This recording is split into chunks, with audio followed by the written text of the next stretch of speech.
Le ruban et la carte de chambre, les carnets d'une femme qui a retrouvé son corps sans s'égarer. Je n'ai pas su tout de suite ce que disait le ruban. Il était posé sur mon oreiller, un ruban taupe très doux, comme ceux qui entourent les boîtes de pâtisserie fine, mais sans boîte, sans pâtisserie, juste ce trait de soie qui affirmait qu'une main, une autre main que la mienne, avait su la manière exacte de le lisser. Il sentait le gardénia. J'ai porté le ruban à mon nez avec cette curiosité qu'on a devant les messages sans timbre. Puis j'ai ouvert la fenêtre pour faire entrer un peu de nu et chasser la fleur trop proche. Je m'appelle Juliette, 35 ans, restauratrice de tableaux. Mes journées se passent sous des lampes qu'on rapproche jusqu'au frisson, à gratter des vernis fatigués, à lever des couleurs endormies, à panser la toile blessée avec une patience de chirurgienne. Dehors, le trottoir du passage des Gravilliers résonne des pas de gens pressés. Dedans, je mets le temps au ralenti, j'écoute le souffle discret d'une peinture qui revient. Je vis avec Marc, chef dans un bistrot qui plaît beaucoup au magazine. Sa vie fleure le beurre noisette et le service tardif, la sueur bienheureuse d'une salle qui applaudit avec des cuillères. Il rit fort, il embrasse vite, il s'endort comme on tombe. J'ai aimé ça longtemps, ce rythme qui n'est pas le mien mais qui me faisait vibrer en décalé, comme si nous partagions une seule peau à deux fuseaux horaires. Et puis il y a eu ce ruban qui ne m'appartenait pas, posé sur mon oreiller comme une carte de visite pliée.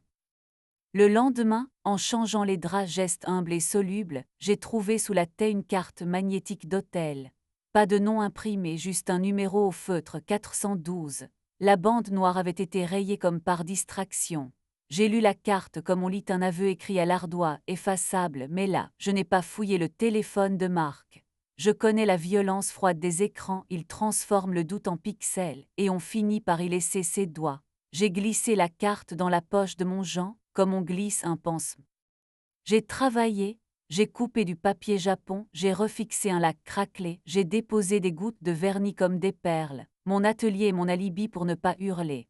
À 17 heures, la cloche de l'horloger du passage a sonné 4 fois, puis une hésitation, puis une cinquième note courte, presque un bégaiement, c'est sa marque. L'horloger c'est Massais, la trentaine lui aussi, des yeux attentifs qui savent ne pas insister. Il a emménagé 2 portes plus loin au printemps. Parfois quand je sors les poubelles, je le surprends avec une loupe plante. Le soir, j'ai tendu à Marc le ruban. Il l'a pris avec la prudence de ceux qui savent, a froncé son front par habitude, a dit que ce devait être celui d'une cliente tombée d'une veste qu'il ne savait pas. Les mensonges ont une grammaire, et je reconnais les conjugaisons. Il a posé le ruban sur la table, a demandé si je voulais qu'on commande des nouilles. J'ai dit oui pour éviter d'avoir faim en plus. J'ai dormi peu. Au matin, j'ai glissé la carte d'hôtel dans mon sac. Je savais très bien à quel hôtel elle appartenait sans qu'elle le dise, l'Azur, au coin du boulevard où Marc rentre parfois plus tard qu'il ne disait. Leur bar sent le gardénia, leur lobby a des rubans dans ses boîtes. Je connais les odeurs mieux que les adresses. À 19 heures, j'étais assis au bar de l'Azur, un verre d'eau devant moi, les bras nus malgré la climatisation.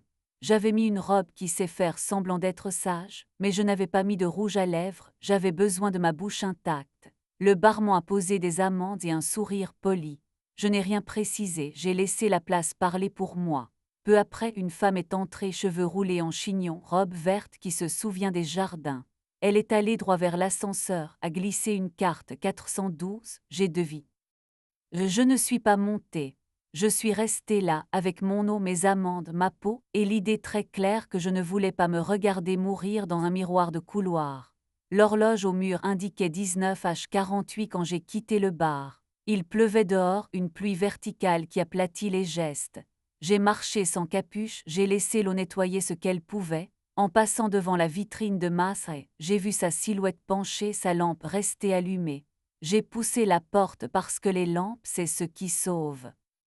Vous avez froid, a-t-il dit sans m'interroger.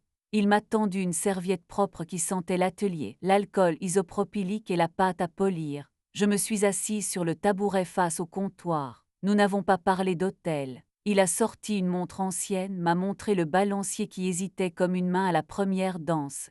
Ce qui casse le plus souvent ce n'est pas la roue, a-t-il murmuré, c'est l'habitude du rythme. J'ai regardé ses doigts fins remonter le ressort, ses gestes à la fois sûrs et retenus. Et quand ça casse. Le lendemain, Marc a posé des mots autour de la table, fatigue, tentation, accident, je ne sais pas qui voulait dire je sais très bien, puis il a glissé, on pourrait ouvrir. Tu sais, toi et moi, on s'aime, mais peut-être que nos corps ont besoin de respirer autrement. Il m'avait préparé cette proposition comme on prépare un dessert qu'on n'est pas sûr de réussir. J'ai fini par lever la main, pas pour le faire taire, pour me faire entendre moi. Tu veux que je t'autorise à me trahir de face, ai-je traduit sans colère. Il y a dans chaque ville une heure où les rues ne savent plus exactement à qui elles appartiennent. C'était cette heure-là quand j'ai croisé Maasai sur le trottoir. Il avait une baguette sous le bras et ce sourire qu'on n'offre pas trop. Je cherchais une raison de monter, a-t-il avoué en riant. J'aurais dit que ma pendule sonne à côté ou que j'ai enfin compris pourquoi votre lampe grésille. J'ai haussé les épaules. Ma lampe grésille parce qu'elle a peur du noir. Nous avons partagé le pain dans ma cuisine, du beurre, un couteau émoussé. Il s'est passé quelque chose.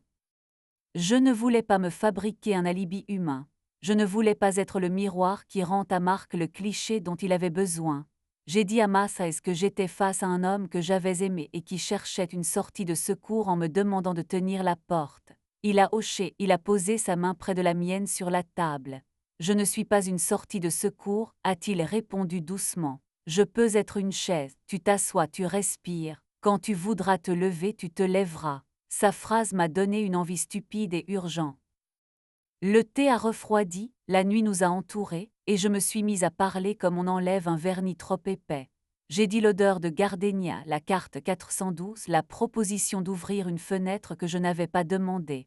Maasai a écouté avec sérieux sans s'approprier mon histoire. Quand il s'est approché de moi, ce n'était pas pour prendre mais pour vérifier. Je peux, a-t-il demandé en effleurant ma joue de ses deux doigts. J'ai fermé les yeux et j'ai dit oui, un oui bas et entier. Son baiser a été un balancier réglé à ma vie. Les jours suivants ont été des basses régulières. Je travaillais plus tard que d'habitude, peut-être pour rester sous ma lampe, là où le monde se redresse. Maasai passait parfois me prêtait ses yeux de loupe pour des retouches délicates. Il n'installait pas une présence, il proposait un appui. Un soir, il a apporté une petite boîte, un bracelet de montre dont le cuir avait vécu 1000 poignets. Si tu le veux, je l'ajuste à ta mesure, a-t-il dit. Il m'a pris le poignet, ses doigts cherchant l'os tout en évitant l'habituel empressement. Son pouls. Je ne me voilais pas les yeux, je désirais Maasai comme on désire une chambre à air frais. Ce désir-là s'écrit avec des gestes savons partagés à l'évier, épaule contre épaule devant une vitrine, rire qui dénoue la gorge, main qui laisse passer une autre main. Un soir d'orage, nous avons dansé sans musique dans mon salon. Il avait posé deux doigts sur ma taille, j'avais calé ma joue dans le creux entre son cou et son épaule. Nos pas étaient lents, nos bouches pas loin, nos souffles en début de phrase. Quand il m'a soulevé d'un rien, j'ai senti ma robe. Marc, lui, envoyait des messages polis, pleins d'excuses utiles, d'aveux qui tentaient d'être beaux. J'ai répondu avec cette correction qui protège. Nous nous sommes revus pour parler papier, notaire, objet. Il a essayé une fois encore de sceller notre histoire d'une élégance. J'ai cru qu'on pouvait tout se dire, même nos envies. On peut se dire nos envies, ai-je dit sans agressivité. On ne peut pas me demander d'être l'autorité de tes échappées. Il a baissé la tête, je ne l'ai pas détesté. J'ai éprouvé cette fatigue qui ressemble à l'estime quand. Un samedi, une cliente m'a demandé de restaurer un portrait de femme. Les craquelures dessinaient comme des rivières autour de la bouche. Les yeux, eux, étaient restés étrangement jeunes. J'ai senti le besoin de sortir, de respirer l'air des autres. J'ai proposé à Maasai un marché. Tu viens à la brocante avec moi. Je t'achète un coucou cassé. Marché conclu, a-t-il ri. Nous avons fouillé des caisses, nos mains se cherchant pour attraper le même objet. Il m'a passé au poignet une chaîne fine juste pour voir, puis l'a retirée aussitôt, avec. Ce soir-là, la pluie s'est abattue en tambour. J'ai laissé Maasai fermer la fenêtre. Il s'est tourné vers moi avec cette gravité lumineuse qu'il porte parfois. Juliette, j'ai envie de toi, a-t-il dit sans détour. Je ne veux pas t'arracher à quoi que ce soit, je veux t'offrir un lieu où tu n'as pas à demander pardon d'avoir un corps. J'ai respiré très lentement. Je n'avais rien à répondre qu'un geste, je me suis approchée. Mes doigts ont défait un bouton de sa chemise, puis un autre sans urgence, comme on dénoue une ceinture de robe. Au matin, j'ai retrouvé mon atelier avec une joie presque enfantine. Je n'étais pas devenue une autre. J'avais retrouvé ou trouvé ce qui revient au même, une manière d'être au monde où mon désir n'était pas une clôture à contourner, mais une fenêtre que j'ouvre quand le temps est bon. Marc et moi avons signé plus tard ce qu'il fallait signer. Nous nous sommes séparés avec cette manière civilisée qui fait croire que tout est simple. Je ne l'ai pas suivi des yeux dans la rue, j'ai préféré regarder ma lampe.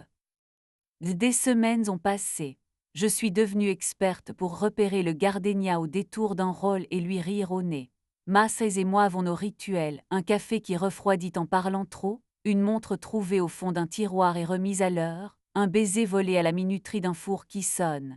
Parfois je dors seule exprès pour sentir le poids exact de ma couette sans être tentée de la partager. Parfois je me love contre son torse, la tête sous sa clavicule, et c'est comme si l'horloge du monde décidait de suivre mon cœur. Un jour, en livrant un tableau au même hôtel Azur, ironie efficace, j'ai vu assise dans le rôle la femme au chignon de jardin. Elle tenait un ruban taupe entre ses doigts, le regard perdu. Nos yeux se sont croisés. Elle a rougi, moi aussi. Nous n'avons pas parlé. Je lui ai souhaité en silence de trouver une chaise ou une fenêtre selon ce qu'elle aurait besoin d'ouvrir. Je suis sortie et j'ai respiré la rue avec l'appétit d'une affamée qui ne se l'avoue plus. Le soir, Massez a tourné ma clé dans la serrure, son geste n'a rien d'un droit, tout d'une habitude délicate. Il a posé sur la table un petit paquet sans ruban. Pour ta lampe, a-t-il dit. J'ai déballé une ampoule à lumière chaude, 2700 capots heureuses, écrivait-il au stylo sur la boîte. J'ai ri si fort que j'ai dû le remercier avec mes lèvres. Nous avons dîné d'une omelette où l'estragon avait gagné, et j'ai aimé que rien ne ressemble à un hôtel. Aujourd'hui, le ruban taupe est dans un tiroir. Il ne pèse plus rien. La carte 412 sert de marque-page à un roman où personne ne trompe personne, ce qui me détend. Mes doigts continuent d'effleurer des toiles, de soigner, de choisir quand le vernis doit sécher. Parfois, je m'arrête au milieu d'un coup de pinceau, je tends la main dans le vide, j'imagine le mouvement de Massez quand il ajuste un ressort, et je sais que l'équilibre n'est pas un état, c'est un art le nôtre. Et quand je me couche, je glisse ma main sur l'oreiller, je vérifie d'où